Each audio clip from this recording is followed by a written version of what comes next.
Namaskar, I am Nimisha with the latest weather update. First of all, let's check on the active monsoon activities. Active monsoon can be seen over parts of Kerala along with parts of Andaman and Nicobar Islands. Now moving towards the synoptic features. A trough line, a monsoon trough can be seen that runs from Amritsar, that is in Punjab, and reaches parts of Bay of Bengal, forming a low pressure area over the northwestern part of Bay of Bengal, as the wind movements can be seen over the same area.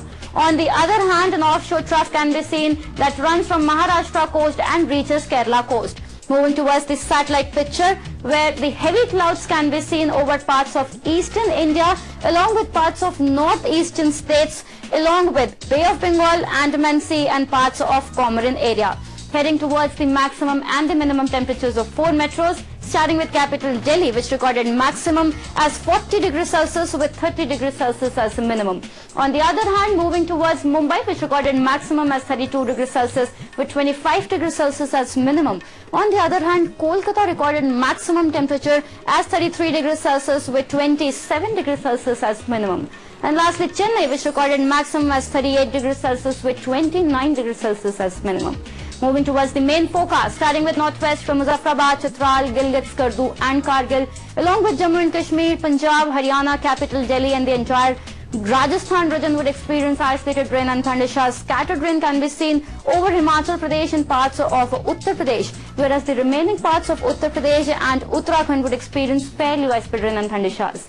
Moving towards the eastern India, where West Bengal, Southern and West Bengal, Sikkim, Bihar, Jharkhand and the entire northeastern states would experience fairly widespread rain and thunder showers, whereas widespread rain can be seen over the Odisha region. Quickly moving down to south, where Andaman and Nicobar Islands would experience widespread rain and thunder showers. On the other hand, the peninsular India, coastal part of Andhra Pradesh and coastal part of Karnataka along with few parts of Lakshadweep would experience widespread rain and thunder showers, whereas remaining parts of Lakshadweep along with Telangana and Rayalaseema would experience fairly widespread rain and thunder showers. Interior parts, including Tamil Nadu, the southernmost part of the country, would remain isolated. Quickly heading towards west, where Konkan and Goa would experience widespread rain and thunder showers.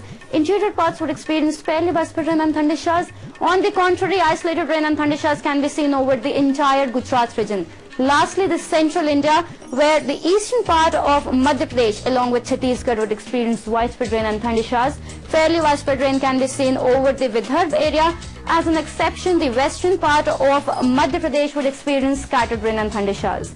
According to Met Department, heavy to very heavy rainfall can be seen over Uttarakhand area, and the maximum fluctuations of weather can also be seen over the same area, whereas heavy to very heavy rainfall can be seen over the remaining parts as described as Sikkim, the entire northeastern states along with eastern part of Uttar Pradesh, Bihar, Odisha, Chhattisgarh along with Vidarbha, and in the southern part, coastal part of Andhra Pradesh, few parts of Telangana, Kerala along with coastal Karnataka during next 24 to 48 hours. Well, that's all for today in the weather update. For more news, you stay tuned and keep watching DD News. Namaskar.